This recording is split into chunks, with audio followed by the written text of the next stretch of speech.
आज के वीडियो में हम बात करेंगे स्टेशन मास्टर पोस्ट के बारे में। इंडियन रेलवे में स्टेशन मास्टर जो कि बहुत से कैंडिडेट हैं जो स्टेशन मास्टर पोस्ट पर भर्ती चाहते हैं, इंडियन रेलवे ज्वाइन करना चाहते हैं स्टेशन मास्टर पोस्ट पर। अगर आप भी इंटरेस्टेड हैं, क्योंकि इसमें मेल एंड फीमेल दोनों ही कैंडिडेट स्टेशन मास्टर पोस्ट के लिए एलिजिबल होते हैं, फीमेल कैंडिडेट भी एलिजिबल होती हैं।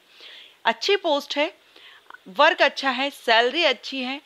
इंडियन रेलवे में, क्योंकि इंडियन रेलवे की अभी वैकेंसीज रिलीज होनी है, कुछ वैकेंसीज रिलीज हो गई हैं एंड कुछ नोटिफिकेशन रिलीज किए जाने हैं। तो सबसे पहले तो हम यही देख लेते हैं कि स्टेशन मास्टर की जो वैकेंसीज आपकी अभी जो अपकमिंग है, जो रिलीज होने वाली हैं, वो कब रिलीज होने वाली हैं। ओके, पहले हम ये क्लियर कर लेते हैं, उसके बाद हम आगे इसकी एलिजिबिलिटी कंडीशंस, जिसमें हम क्वालिफिकेशन, एज क्राइटेरिया, सैलरी हमने देखी ली है, मैंने थंबनेल पर मेंशन ही की हुई है।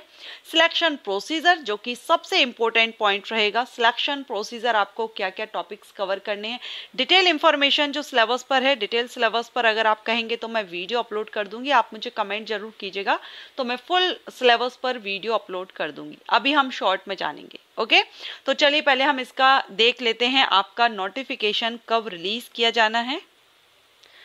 अभी आप यहाँ पर देख रहे हैं, ये इंडियन रेलवे आरआरबी की तरफ से जो एनुअल कैलेंडर है आरआरबी रिक्रूटमेंट्स का रिलीज किया गया था, और इसी में अगर हम देखें तो ये जो आप देख रहे हैं non technical popular categories NTPC, जो स्टेशन मास्टर की पोस्ट है, ये एनटीपीसी के अंतर्गत आती है, नॉन टेक्निकल पॉपुलर कैटेगरी।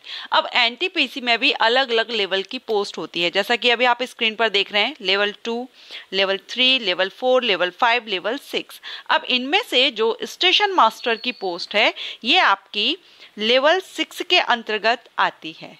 ठीक है, तो आपकी जो इंडियन रेलवे में स्टेशन मास्टर की पोस्ट है ये लेवल 6 की पोस्ट रहेगी, और इसकी सैलरी मैंने आपको मेंशन की हुई है थंबनेल पर, जिसको हम एक बार फिर से यहाँ देखेंगे। लेवल 6 से 35,400 रहती है, लेकिन इसमें आपका DA, TA, HRA and other allowances, बहुत से अलाउंसेस हैं जो इंडियन रेलवे के कर्मचारी हैं, एम्प्लॉयज हैं, उनको मिलते हैं। तो अगर हम उनको इंक्लूड इसमें करेंगे तो लगभग 60,000 से 65,000 के बीच आपकी यहाँ पर इनिशियल सैलरी पर मंथ बनती है। तो सैलरी काफ़ी अच्छी है, ग्रेजुएट लेवल की पोस्ट है, क्योंकि इसमें लेवल 6 की पोस्ट है एनटीपीसी की, और एनटीपीसी की ये जो लेवल 4, लेवल 5, लेवल 6, ये तीनों लेवल की जो पोस्ट रहेंगी ये ग्रेजुएट लेवल की पोस्ट रहती हैं। एनटीपीसी में 12th लेवल की भी पोस्ट होती हैं और ग्रेजुएट लेवल की भी पोस्ट रहती हैं। तो अभी हम जिस पोस्ट की बात कर रहे हैं स्टेशन मास्टर की, ये आपकी ग्रेजुएट लेवल की पोस्ट है।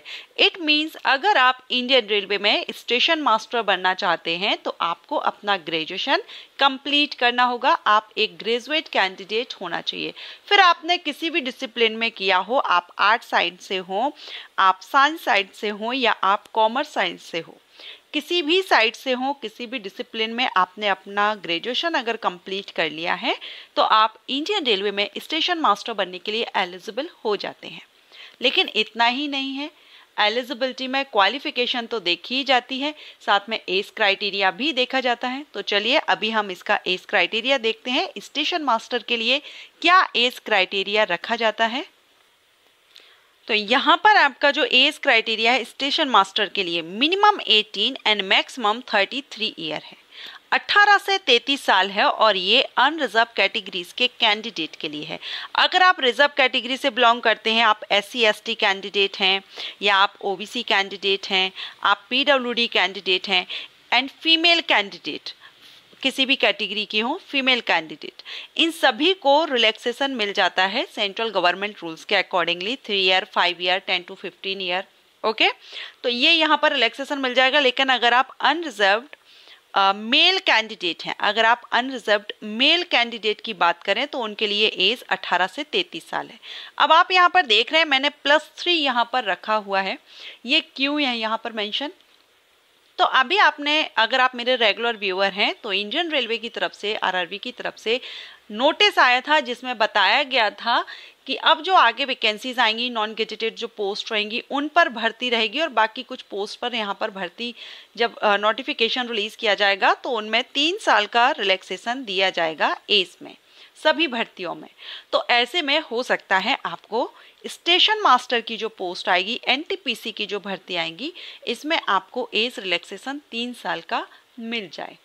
ओके, इसलिए यहाँ पर +3 है, तो अगर हम 33 में 3 प्लस कर दें तो अपर age limit unreserved male candidate के लिए 36 ईयर हो जाएगी। ओके, तो ये तो एज क्राइटेरिया हुआ। तो स्टेशन मास्टर बनने के लिए आपको क्या करना होगा? सबसे पहले आप ग्रेजुएट होना चाहिए। उसके बाद अगर आप अनरिजर्व कैटेगरी से हैं तो 18 से 33 साल एज होनी चाहिए। ये जो 3 साल की एज की छूट है ये आपको इसी साल के लिए दी जाएगी। बाकी जब आगे भर्तियां आएंगी उन सभी में आपको 18 से 33 साल ही रखा जाएगा। अब अगर आप रिजर्व कैटेगरी से बिलोंग करेंगे तो सेंट्रल गवर्नमेंट रूल्स के अकॉर्डिंग आपको रिलैक्सेशन मिलता है। ओके, चलिए अब हम नेक्स्ट देखेंगे मेडिकल स्टैंडर्ड, क्योंकि मेडिकली फिट आपका होना भी बहुत जरूरी है। आपकी मेडिकल जो टेस्ट है आपका होता आपका लास्ट में रिटन एग्जामिनेशन के बाद आपका होगा, लेकिन अगर आप मेडिकली फिट नहीं है तो इतनी प्रोसेस के बाद आप अगर मेडिकल फिट नहीं होते हैं तो फिर आपको रिजेक्ट कर दिया जाएगा। तो इसलिए आपको आपका मेडिकल स्टैंडर्ड देखना होगा कि आप जिस पोस्ट के लिए अप्लाई कर रहे हैं उस पोस्ट के लिए क्या मेडिकल स्टैंडर्ड रिक्वायर्ड रखा गया है। इस पर मैंने ऑलरेडी वीडियो अपलोड किया है सभी पोस्ट के लिए, एनटीपीसी पोस्ट के लिए। आई बटन पर लिंक दूंगी, आप उसको विजिट कीजिएगा। अभी हम स्टेशन मास्टर की बात कर रहे हैं, तो स्टेशन मास्टर के लिए क्या मेडिकल स्टैंडर्ड रिक्वायर्ड रहता है वो हम देख लेते हैं। स्टेशन मास्टर पोस्ट के लिए जो मेडिकल स्टैंडर्ड है वो A2 है। A2 है, या फिजिकली फिट होना चाहिए, और 6/9 का बिना चश्मा के कोहरा परीक्षा नहीं। नज़दीकी दृष्टि आप यहाँ 0.6 एंड 0.6 बिना चश्मे के साथ, ये यहाँ पर बाकी दिया गया है सारा। तो ये आपका, अगर आप इस मेडिकल में A2 मेडिकल स्टैंडर्ड में फिट होते हैं तो आप स्टेशन मास्टर के लिए एलिजिबल रहेंगे, क्योंकि रिटन एग्जामिनेशन के बाद में आपका जो CVAT होता है उसके बाद आपका मेडिकल टेस्ट भी होगा, तो मेडिकली फिट होना आपका जरूरी है। नेक्स्ट हम बात करेंगे इसके सिलेक्शन प्रोसीजर की। तो सिलेक्शन प्रोसीजर में आपका CVT1, CVT2 होगा, उसके बाद CVAT होता है, मेडिकल टेस्ट होता है एंड डॉक्यूमेंट वेरिफिकेशन होता है।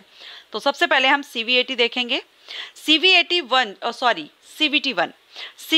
में आपका यानी कंप्यूटर बेस्ड टेस्ट जो आपका फर्स्ट रहेगा, ये तो आपका रहेगा, ड्यूरेशन आपको 90 मिनट की है। इसमें आपका सामान्य जागरूकता यानी intelligence, general intelligence, mathematics and सामान्य बुद्धि एवं तर्क शक्ति, ठीक है, ये आपके रहेंगे। इसके टोटल 100 क्वेश्चंस रहेंगे। 120 मिनट का जो टाइमिंग इसमें दिया गया है वो PWD कैंडिडेट को थोड़ा रिलैक्सेशन दिया जाता है। नेगेटिव मार्किंग 1/3 रहती है, रॉन्ग आंसर होने पर 1/3 मार्क माइनस किया जाता है। CVT1 जब आप क्लियर कर लेते हैं तो इसके बाद आपका होता है CVT2। CVT2 में भी आपको 90 मिनट का टाइमिंग है। टॉपिक यानी सब्जेक्ट्स वही रहेंगे, लेकिन नंबर ऑफ क्वेश्चंस यहाँ पर इंक्रीज हो जाते हैं। इसमें 50 हो गए, इधर 35, ठीक है, टोटल 120 क्वेश्चंस इसमें एक्स्ट्रा है। एंड ग्रेजुएट लेवल का है, सो ग्रेजुएट लेवल का रहेगा आपका यहाँ पर जो लेवल रहेगा एग्जाम का। इसमें भी नेगेटिव मार्किंग रहेगी, 1/3 मार्क माइनस किया जाएगा रॉन्ग आंसर होने पर। MCQs टाइप्स क्वेश्चंस रहते हैं। अब अगर हम बात करें तो आपका CVT1, CVT2 क्लियर करने के बाद होता है आपका CVAT आप देखिए यहाँ पर कंप्यूटर आधारित अधिक क्षमता परीक्षा होती है जिसको CVAT कहते हैं, और ये सिर्फ उन्हीं कैंडिडेट को देना होता है जो यातायात सहायक एक पोस्ट है NTPC में, और स्टेशन मास्टर ये जो पोस्ट के लिए अप्लाई करते हैं उनके लिए CVAT एग्जाम भी देना होता है। नेक्स्ट हम देखेंगे जो रिटन एग्जामिनेशन है ये आप किस किस लैंग्वेज में दे सकते हैं। तो ये आप यहाँ पर जो सूची आप यहाँ देख रहे हैं, असमिया, बंगाली, गुजराती, हिंदी, कन्नड़, कोंकणी, मलयालम, मणिपुरी, मराठी, उड़िया, पंजाबी, तमिल, तेलुगु, उर्दू एंड यहाँ पर अंग्रेजी और चुनी हुई भाषा के बीच प्रश्नों में कोई अंतर विसंगति विवाद के मामले में अंग्रेजी संस्करण। अब इन लैंग्वेजेस में आप एग्जाम तो दे सकते हैं, लेकिन कभी कभी ऐसा होता है जो क्वेश्चन पेपर होता है उसमें आपकी जो लैंग्वेज है, सपोज आप हिंदी में एग्जाम दे रहे हैं, अब हिंदी और इंग्लिश में अगर किसी क्वेश्चन में दोनों में थोड़ा सा भी डिफरेंस होता है तो जो इंग्लिश में दिया हुआ जो क्वेश्चन होगा वो करेक्ट माना जाएगा। तो इसी तरह आप जिस भी लैंग्वेज में दे रहे हैं, अगर आपको कंफ्यूजन है तो आप उसका इंग्लिश वर्जन भी देखेंगे, इंग्लिश में जो क्वेश्चन दिया होगा वो आपका करेक्ट माना जाएगा। ओके, सो ये जो स्टेशन मास्टर की वैकेंसी है ये आपकी जुलाई से सितंबर के बीच में कभी भी, जुलाई अगस्त सितंबर, ये 3 महीने में से कभी भी आपकी रिलीज की जा सकती है। पॉसिबिलिटी है कि जुलाई में ही रिलीज की जाए, क्योंकि यहाँ पर एएलपी की जो वैकेंसी थी वो जनवरी में ही रिलीज हो गई थी फर्स्ट मंथ में। टेक्नीशियन की जो वैकेंसी थी अप्रैल टू जून, वो भी यहाँ पर अप्रैल में ही रिलीज कर दी गई थी। एंड यहाँ पर जुलाई टू सितंबर है, तो पॉसिबिलिटी है कि आपकी नेक्स्ट मंथ में स्टेशन मास्टर की वैकेंसी, क्योंकि सबसे पहले यहाँ पर जो नोटिस है वो दोनों का साथ में रिलीज होता है।